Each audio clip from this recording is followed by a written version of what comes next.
Hey guys, Miss Miklos here, and today we are starting Chapter 2, which covers polynomial functions. Specifically, this lesson is going to be about Section 2.1, Quadratic Functions, but we're going to start by just giving a little overview of what you guys will be able to do by the end of this chapter. So just kind of a quick preview here. If we look at this equation, f of x equals x to the fourth minus 1.5x cubed minus 3.5x squared plus 6x minus 2. At the moment, that might seem a little bit overwhelming and complicated for us. However, by the end of the chapter, we will be able to create this graph, not just using our graphing calculator, but also by hand. Okay, so those are some things that we're going to go ahead and examine throughout this entire chapter. So if we look at these four different functions, f of x equals x squared minus 2x plus 3, f of x equals 8, f of x equals x cubed minus x plus 5, and f of x equals x to the fourth, we might want to think about which of these are polynomial functions, and I'm going to go ahead and write all of them. Okay, because every single one of these is a polynomial function. Polynomials include monomials, binomials, trinomials, etc. And in our next lecture, we will look a little bit closer and in more detail about what makes something a polynomial and what that graph looks like. A degree of a polynomial function is determined by the term with the highest exponent. So if we're looking at these, it's asking us what is the degree of each of the functions above. So if I look at that first one, f of x equals x squared minus 2x plus 3, I notice that my exponent is 2, so I'm going to go ahead and say that my degree is equal to 2.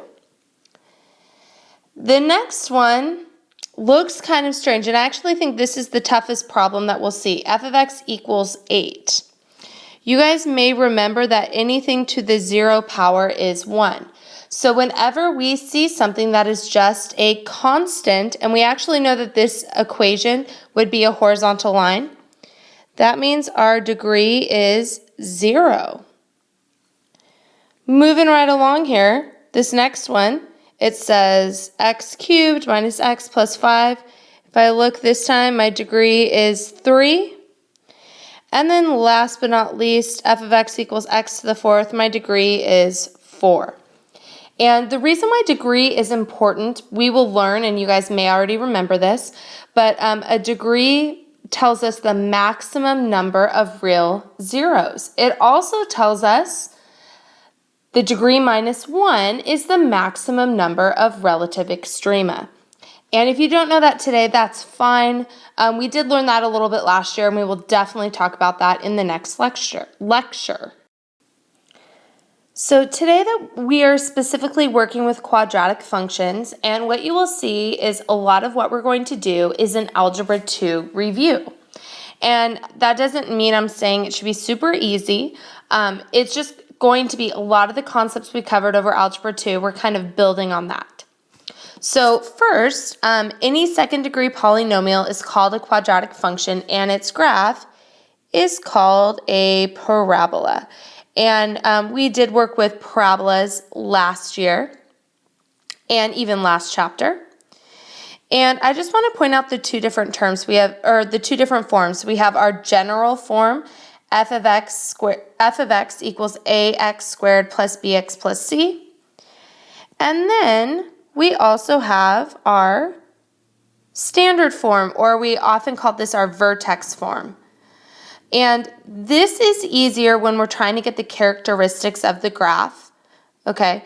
The general equation is easier like when we're actually solving it. Okay, standard form is easy for graphing because it makes finding the vertex super simple. So the first thing that we're going to do here, it says sketch the graph of the function and describe how it is related to the graph of f of x equals x squared. So we need to think back to chapter 1 and really think about what types of transformations are occurring. So if we look at A, the two things this tells me, it tells me that we have a horizontal shift to the left 2, And it also tells me that we have a vertical shift down 3. Okay, so those are both things that we can see based on the equation. That horizontal shift, just to remind us, comes from inside. And we always take the opposite value. So if it's +2, that means we're moving to the left 2. If it was minus something, then we would move to the right. This number outside tells us about our vertical shift, which is just telling me how far up or down to move. So in this case, I'm going to go to the left 2 and down 3 and go ahead and sketch my parabola. Looking at b, f of x equals negative x squared plus 4. The first thing that kind of jumps out to me is this negative. And remember, we called this a reflection in the x-axis.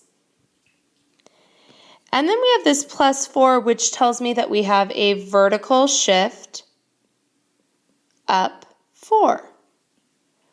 So I'm going to go ahead and move up 1, 2, 3, 4.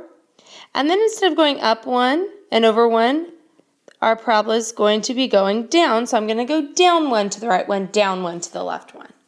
So hopefully we're seeing this is identical to what we did last chapter. We're just only focusing on parabolas. So let's look a little bit closer at this. Do all quadratic functions cross over the x-axis? And our answer here is no. And the reason being, if we think about it, we could have a parabola that's going up. That's in quadrants 1 and 2. We also could have had a parabola that was going down in quadrants 3 and 4. And those are the types of parabolas that would have imaginary answers as our zeros, and we'll talk about that later. Second question, do all cubic functions cross over the x-axis? And our answer there is yes, because it always goes through at least once. So some important features of a quadratic equation. First important feature we have here is the vertex. And we can find a vertex a few different ways. Okay, we can use completing the square. Okay, and that's how we're used to finding like HK. That was kind of what we did in Algebra 2. We can use our graphing calculator, and we practiced that a lot last chapter. Kind of our new method, we can do the opposite of b over 2a to find the x value. And then I know f of anything gives me an output. So if I input that x value, the output would be the corresponding y value. And we would want to remember that the equation of the function is f of x equals ax squared plus bx plus c.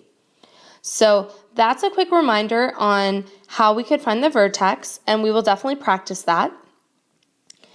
Finding x-intercepts, which are real zeros, and that means that the y value is equal to 0. Okay, an x-intercept is the x value when y is 0. And algebraically, we can do this using the quadratic formula, factoring, completing the square, all those things you guys learned back in Algebra 2. We also can use the calculator. And this is the key sequence. After this, we're going to talk a little bit about the graphing calculator worksheet, and we're going to demonstrate how to use the graphing calculator. Final thing I just want to address, our y-intercept is always going to be the constant. So those are kind of the three things that we are going to be talking about. And just kidding, I'm actually going to show you on some of these how to use the calculator. So a lot of your homework tonight is going to be describing a quadratic function. So it says identify the vertex, any x-intercepts, and the y-intercept. Then graph the function on the graphing calculator. And that's going to go ahead and kind of verify some of the things that we are seeing here. So I'm going to scroll in here.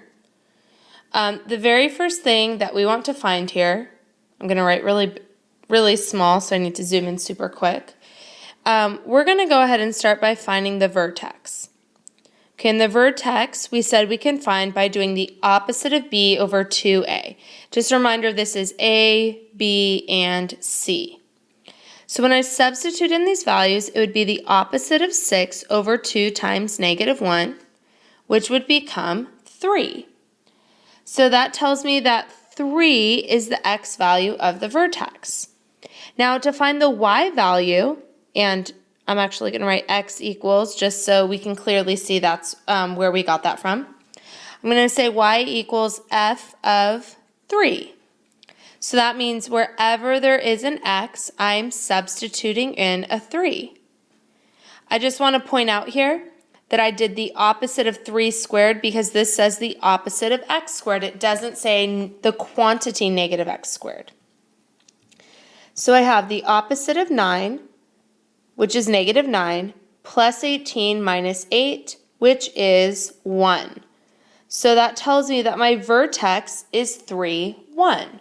So that was the first thing that we needed to go ahead and find. The second thing we need to find are the x-intercepts. So what I'm going to do, I'm going to go ahead and take my equation, which was negative x squared plus 6x minus 8, and I'm going to set it equal to 0. Okay, so what I just did, I said f of x equals 0 or y equals 0. That's telling me I want my output to be 0. I'm going to go ahead and see which x values give this to me. So I always like to see if we can factor something first. If something is not factorable, then I may need to use quadratic formula or completing the square, and we will kind of demonstrate those as well. So if I'm going through this, I like having my x squared positive, so I'm going to go ahead and multiply everything by a negative 1. And I get x squared minus 6x plus 8 equals 0. So when I factor this, I need to see what factors of 8 add up to be negative 6. And that would be negative 4. I'm glad I can write here. There we go. Negative 4 and negative 2. So I'm going to go ahead and set these both equal to 0. And I get x equals 4 and x equals 2. Now technically, those are not good answers because we should go ahead and say 4, 0 and 2, 0 because it's telling us that the x value is 4, the x value is 2 when y is equal to 0. Final thing we need to find is our y-intercept. Our y-intercept is our constant, and I know in the y-intercept the x value is 0. So our ordered pair in this case is going to be 0, negative 8, because if we look back at the equation, our constant value is negative 8. So if I kind of scroll out here a little bit, the three things we would need to see are the vertex, the x-intercepts, and the y-intercepts. Now let's go ahead and look at number 2. So first thing I'm going to find with number 2 is our vertex. Now keep in mind, I'm using this new method to find it. If you wanted to complete this square, that's great. Okay, that gives us the same exact answer. But I'm going to do x is negative b over 2a. And in this case, I actually need to distribute that negative, so I get negative x squared minus 2x plus 3 is our function. So I have the opposite of negative 2 over 2 times negative 1, which just becomes negative 1. So now to find the y value of our vertex, we're going to do f of negative 1, which is the opposite of negative 1 squared, minus 2 times negative 1 plus 3. So I get the opposite of 1 plus 2 plus 3, which ends up being 4. So that tells me my vertex is negative 1, 4. Next, we're going to find our x-intercept. So once again, I'm going to go ahead and set negative x squared minus 2x plus 3 equal to 0. And I hate that negative in front of my leading coefficient. So when I distribute a negative 1, I get x squared plus 2x minus 3 equals 0. So now I need to think to myself, are there any factors of negative 3 that add up to be 2? And there are. Okay, I can go ahead and do plus 3 and minus 1. So I have x plus 3 equals 0 and x minus 1 equals 0. So x is negative 3, or we should write that negative 3, 0, and x is 1, which is 1, 0. So those would be my two different answers for this particular problem.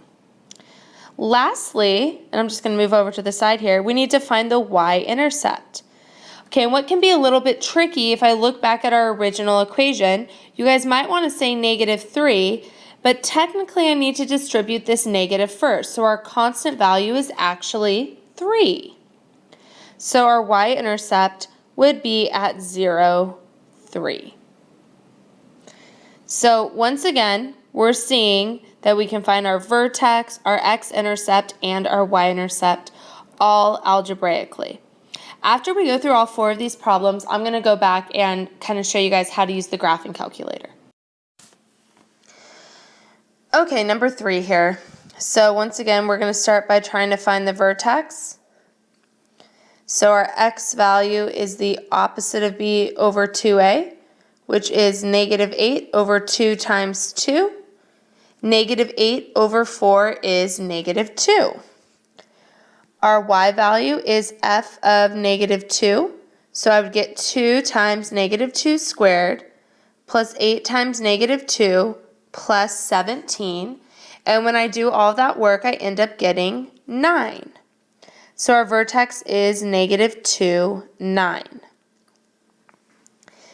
Now, when I go to find our x-intercepts, this definitely does not look like it is factorable.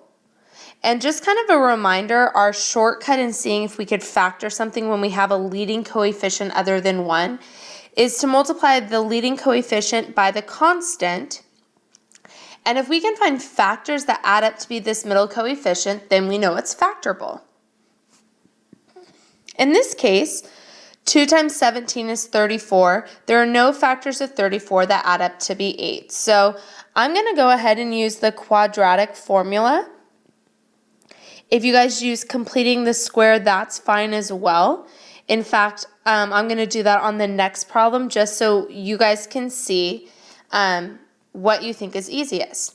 I actually like completing the square better. However, when I get like weird coefficients like 2, sometimes I think completing the square can be easier. So I'm going to go ahead and say the opposite of 8 plus or minus the square root of 8 squared minus 4 times 2 times 17 over 2 times 2. So I have negative 8 plus or minus the square root of 64 minus 136 over 4. And I'm seeing something kind of weird in here. Yes, that's right. We have a negative underneath a radical. So we know that this negative underneath a radical causes an imaginary number. Now, we can definitely have imaginary zeros. We include those in zeros. Here, though, it's asking me for x-intercepts. Just to kind of review, x-intercepts are only our real zeros. So they are only things that we can graph. So our answer here is that there are no real zeros. And I don't even care what this ends up to be because they're just asking me for x-intercepts and I can see there are not any. Okay, final thing, our y-intercept, which of course is way, way easier and less time consuming than our x-intercepts are. Our y-intercept here would be 0, 17. And I actually want to kind of think about this for a moment. If we were graphing this, okay, I know it goes through 17, and our vertex we said was negative 2, 9, so let's say it was like there. And based on this coefficient of 2, that tells me that my parabola is going up. And even though this is not an accurate depiction of that graph, what I do notice is that it does not cross the x-axis, hence why we don't have any real zeros. Our last problem before we get into going through the graphing calculator. This time, let's find our vertex. We should be getting pretty good at this. X is equal to the opposite of b over 2a. So I have the opposite of 2 over 2 times negative 1, which is 1. My y value is f of 1, which is going to be the opposite of 1 squared, plus 2 times 1 plus 5, which becomes 6. So our vertex is 1, 6. Now to find our x-intercepts this time, I'm going to go ahead and say negative x squared plus 2x plus 5 is equal to 0. And if you guys tried to factor this, and I might actually multiply everything by negative 1 to begin with to get rid of that negative value as our leading coefficient, and I would get x squared minus 2x minus 5 equals 0. I always try and factor first, and negative 5 does not have any factors that add up to be negative 2. If you guys wanted to use quadratic formula, that's great.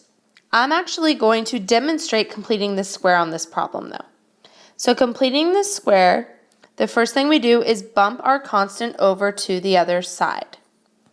Then we take our middle coefficient, which in this case is negative 2. I'm going to divide it by 2 and square it. So I end up getting 1. And I know whatever I do to one side of the equation, I have to do to the other side of the equation. Now when I factor this, I know it's going to be x minus 1 squared equals 6.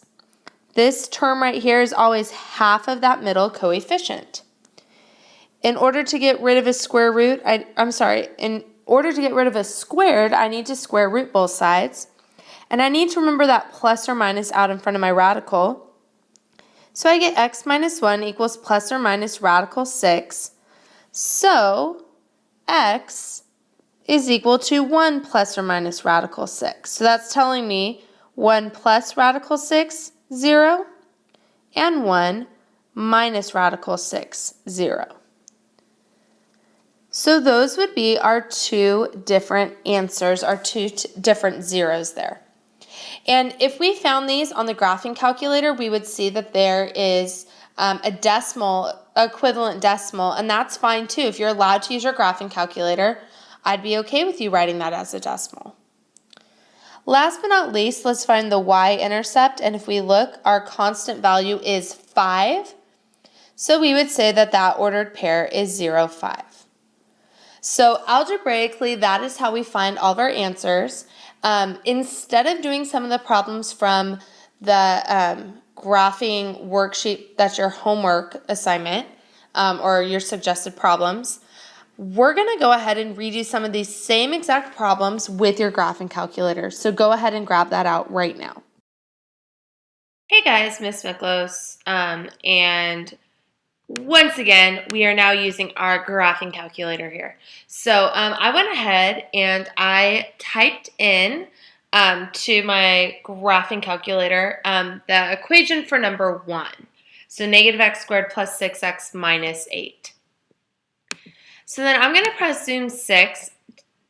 Oh, and I'm having a problem. Let's see what my problem is. I know what I did wrong. I pressed the subtraction instead of the negative sign. Okay, so I wanted to demo that for you guys because often we make little mistakes and we're not sure what happened. Often when it says there's an error, if it says go to, it will show you where you made a mistake. So here we go, zoom 6.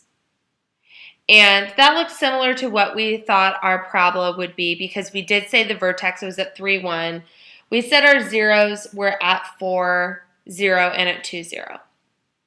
So real quickly, a few different ways that we could do this. If I look, I have my 0 here and my 0 here, and it's pretty evident to me that these are at integers.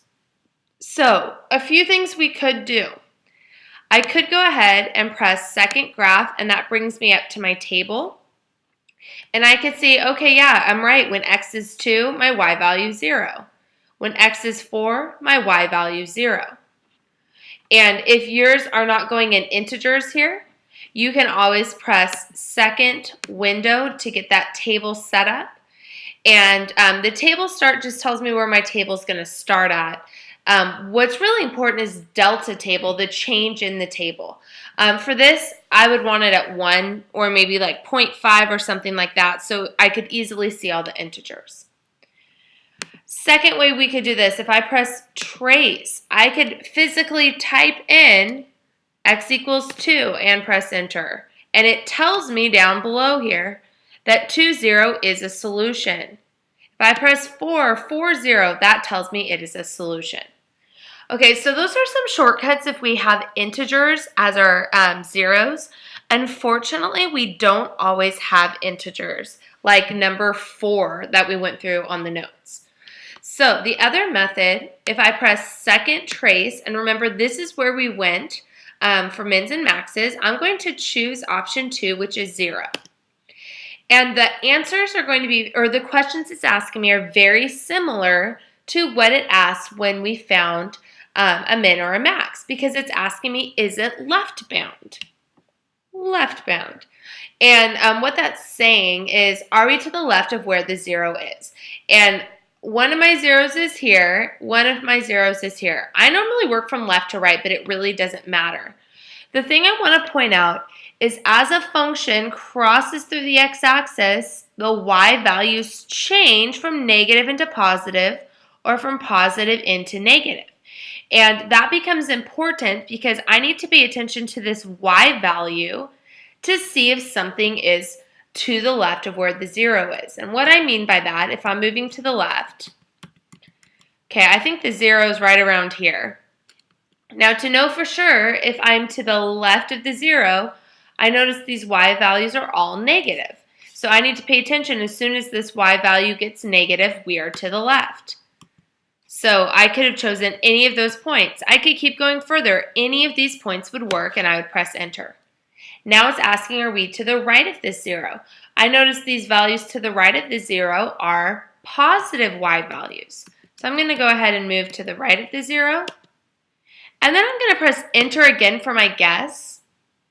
And it tells me my 0 is 2, 0.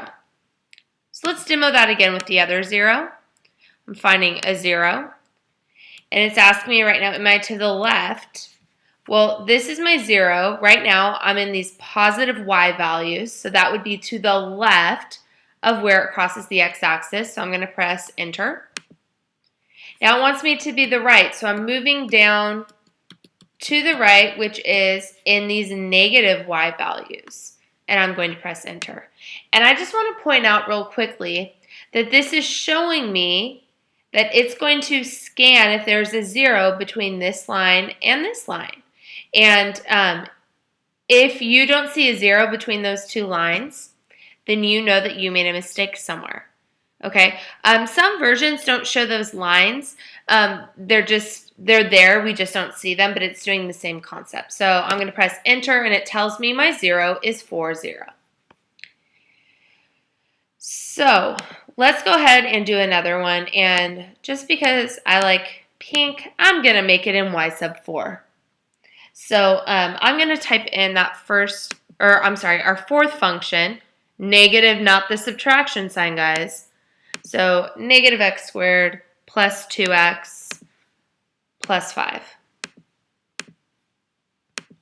And when I graph this, here we go, I can see that my zeros here definitely do not look like they are integers. So I could either do it algebraically, or we could go ahead and use this method with our graphing calculator. Now on this chapter test, there will be one section with the graphing calculator and one section without. So that's why it's important that you are prepared to do either way. Okay, so I'm going to press second trace and choose 0. At the moment, I'm not to the left of that 0, so I'm going to move down to the left of the 0, and anywhere in this region here is to the left, so I'm going to press enter. Now it says I need to go to the right, so I'm going to move to the right of that 0 and press enter. And then I'm going to put in my guess, and my guess told me that that 0 is negative 1.449. And we always round to 4 decimal places. And in our actual notes, we got that one of our zeros was 1 minus radical 6. And I'm going to see what is 1 minus radical 6 equal to. So I'm typing that in. And amazingly, it is negative 1.449. And if we look back at our graph, there we go. That was the same value we got right here. Okay, so then lastly, our 0 on this side, I'm going to press second trace, and I'm going to choose 0. I'm moving over. I'm to the left of that 0 already, so I'm going to press enter. Then I'm scrolling all the way down, and I'm going to press enter. Now, someone in my class today asked me, if we choose different guesses, is it going to give us a different answer? And the answer is no. This is much more exact than when we were trying to find mins and maxes, and sometimes it was slightly off. The only thing that can happen sometimes is it might give us a y in that scientific notation, which we know if we're rounding to 3 decimal places rounds to 0. So now I'm going to go ahead and put in my guess, and it tells me 3.449 is that 0. Okay, flash back to my just normal graph here. Just to practice, I'm going to do second entry. If you guys remember this from the first chapter, and I'm just making that a plus, and it is 3.449.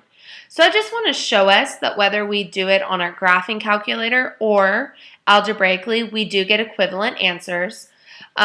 So hopefully by seeing those two, you can kind of see what you need to do. The worksheet that is on the calculator also explains those details out in writing, so you can kind of reread those, and it gives us some additional things to practice. So that's about it for now, and I will look forward to teaching you guys your next lecture.